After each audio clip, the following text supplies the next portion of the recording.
What's good, my G's? Your boy Snow, Ignorant Gamers in the house. How you doing? How you living? How you gaming? Of course, G stands for Gamers. What up, people?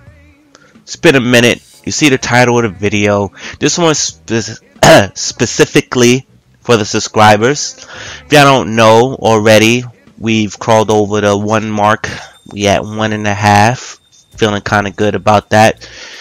Ahead of what we thought we would be, but I know a lot of viewers feel like we should be higher, but I just want you guys to know that we appreciate every last subscriber, every last commenter, every last contributor, everything that deals with us, and we're not really worried about numbers. Of course, the numbers help us see the light at the end of the tunnel, even though we haven't defined what color that tunnel is or what color that light is. But it's cool to see, and I thank you, because without you guys, we don't get better. So, and it also means that you guys are enjoying the content. So enough of that sappy stuff. If you're not subscribed, subscribe, motherfucker. Anyway, a lot of people have been asking us throughout our various channels. You know, we're on Instagram, Facebook, Twitter, WordPress, blah blah blah. Even our website, ignorantgamers.com. You know, they wanted like a full kind of like breakdown of E3, and I decided to take a step back from that. I didn't even really want to do the PlayStation 1. I had to do the PlayStation 1 because I knew my boy Ramon, aka Uncle Rizza, the Xbox fanboy of the channel, sorry, the Microsoft whore of the channel. I had to do it in order to balance it out. With that said, I wasn't really happy for many reasons with this particular showing. As me being a PlayStation guy, as I sip my juice, I promise you this is juice. I didn't, and oh, by the way, happy 4th of July. It's the 6th, but happy 4th of July. I didn't feel ecstatic about being there. If I was there, I'd feel great, because it's been something I want to go to for years. But you know, Nintendo doing their thing, you know, on a Sunday, and then Bethesda doing their thing on a Sunday, which that Sunday was my birthday. You know, they didn't really do anything that was really worth talking, that all these other YouTubers and other channels were going to talk about, the dive in. You know, then Monday, Microsoft did their thing, then EA did their thing. And you know what's funny about the EA presentation? 2 things came out of that. One, me having a better feeling about picking up Star Wars Battlefront. The reason why, if you're asking me, the reason why I have a little questions about specifically for me playing this, because I have a hard time staying with sci-fi shooters. I'm a military shooter. I have a hard time being with sci-fi shooters. As much as I love to play Halo, I can only play about 4 or 5 games that in a row, maybe 3 to 5 by myself. If I'm playing with a group of people, 3 to 4 people or more, I can endure hours of that shit. Crisis, beautiful game, I can't fucking do it. Killzone, I gotta be playing with friends, else 3 to 4, 3 to 5 by myself. I just love to play military shooters, that's just my thing. But damn it if that game wasn't impressive. The second thing on that list was, for me, sorry to say, Plants vs. Zombies Garden Warfare 2. I'm a huge fan of the one that's out right now. I have it on both consoles, the PlayStation 4 and the Xbox One. The PlayStation community is thriving right now. It's actually super competitive. Not to say that the Xbox One isn't. It's just that there's less players on it when I'm going through the other modes. Else I gotta stay in the modes that are the welcome mat for everybody to join. tons of free content there as well. I wasn't really big into Mirror's Edge, but Mirror's Edge is such a great series, and I'm happy that fans are able to get another game out of their series. I hate seeing, you know, people who love the games that they love and they don't get a sequel, they don't get a follow-up, they don't get anything. Like, that sucks to me, especially when you know that these there's people out there that love these games. With that said, you go to Ubisoft. I mean, Ubisoft is Ubisoft. The biggest thing that came out of Ubisoft literally was the Ghost Recon, and I have such a bad taste from Ubisoft in my mouth as of late. I'm looking forward to Rainbow Six Siege, of course, yes, but there's nothing new there that they could have did to sell me on that game that I haven't already sold myself on. My whole disdain for Ubisoft is Ubi swindle, and when I see Ghost Recon making its return and it looked dope, I'm not even gonna lie to you, like I got a little hype. But my thing is, just like they did with E3 years ago, and especially the year before when they dropped Future Soldier, what they gave didn't deliver. I just played it over this 3-day weekend with Future Soldier. That game has not aged well. I played Medal of Honor 2010. I tell you what did age well. You get what I'm saying? So I know that's me, and I don't want that to be opposed on you. So that's another reason why I didn't do it. Like, I could go into each one. I feel like I didn't have nothing nice to really say to promote positive gaming that I wasn't already feeling. It's stuff that, because I can see the stuff and I see the market forming and I see what it is, I'm not excited about none of those things. Sony press conference, I did that one already, and all I did was leave with more questions. There are things that are not being mentioned. There are things that are not being said. And the fact that they never even brought up Drive Club there to even talk to the Drive Club people who already purchased, the people who've been waiting to purchase or at least play the Plus edition there. They waited, I think it was like a week or two before they messed up and slipped out the Plus edition an announcement early the day before it was released.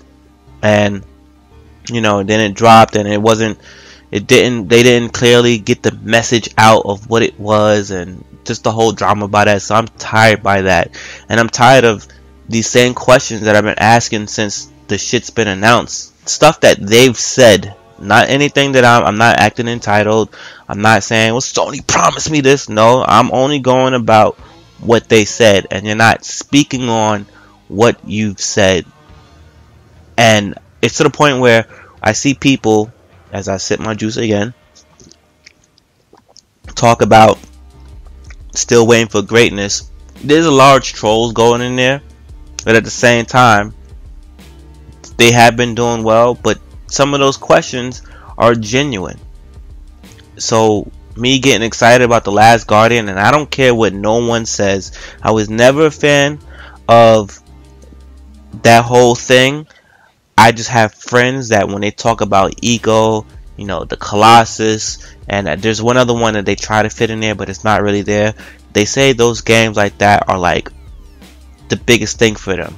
So someone waiting over 8 years, damn near 10 years for a game, especially my friends and my fellow gamers, some of you I've never even met or have a conversation with before, I'm happy that you got your game, because you should not have had to wait that long. But I will say this, because you're getting your game does not mean they're going to deliver you the updated experience 8 years out. Because what I saw there looked like a 8th, 7th year PlayStation 3 game. Again, what I saw was an 8th or 7th year PlayStation 3 game.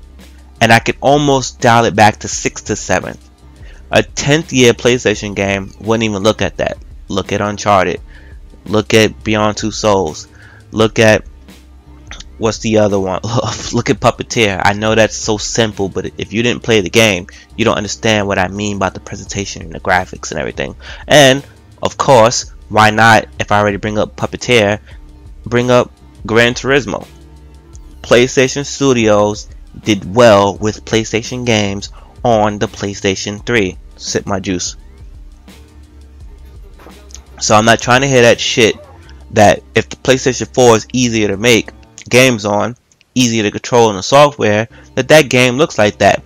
If my Last Guardian friends get that video game like that, the only way that I cannot feel to help them feel better about their purchase, although I do know that there's going to be some of them, and they well within their right to be like, fuck you, Snow, I want that game. And guess what? You are correct.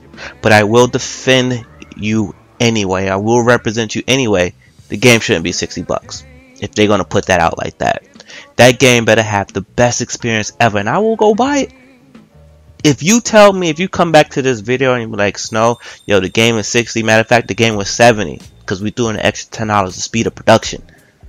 I will buy it. I won't even wait for a deal. I'll just go shut up and buy it and play it, and I'll do a let's play, and you'll hear every thought just because you said it.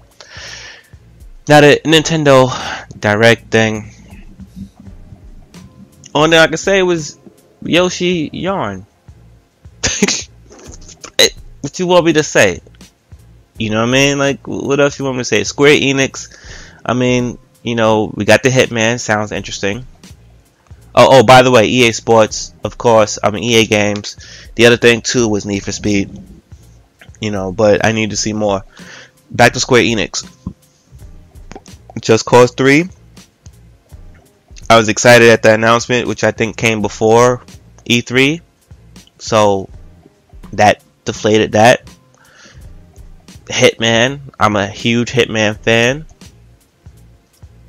I think I like what I saw. I hope I can get me a fully graphical Hitman game on console this time around, because they tend to play around and scale shit. It still looks great. I mean, Absolution still look good, but they tend to not deliver all of it to us. And then there was a bunch of games that Square Enix is supposed to drop, and you know, it's there. It's the Final Fantasy. It's like 3 of them, and you know, whatever, right? The PC thing, you know what? To be honest, I didn't even watch it. The best thing that was probably coming out of the whole PC conversation was maybe Fallout, I think it was. So that's the reason why I haven't really been too excited to do any of those post E3 videos like the previous years. I feel like I really could have just rolled it up into a bullshit video such as this one and talk to you, because maybe this is a little bit more productive. What are some of the things that you want me and RZA, or just RZA alone, to dive in and have a dialogue with? You can start the dialogue here, and then we can pick it off into a video. And you know, if we're able to incorporate the video, your idea, we will try to bring you in if we can. If not, get you to drop some notes and feature that note in the video. And you know, we'll get to share on it. Mind you, RZA doesn't really care about most things, like Kanye doesn't. You know what I mean? So, but anyway, let me not even go into that joke. The other thing too that was about the you know, the overall conference is, it's killing me as these leaks and the rumors, and it's like, it's, for me, it's killing E3. It's killing E3. Every time there's a leak in the month of May and June, it's killing E3 for me. It's almost like I'm looking forward to the PlayStation meeting. I expect Xbox to keep copying Sony and do their own fucking quote-unquote meetings. I think the Nintendo Directs that are outside of E3 are better.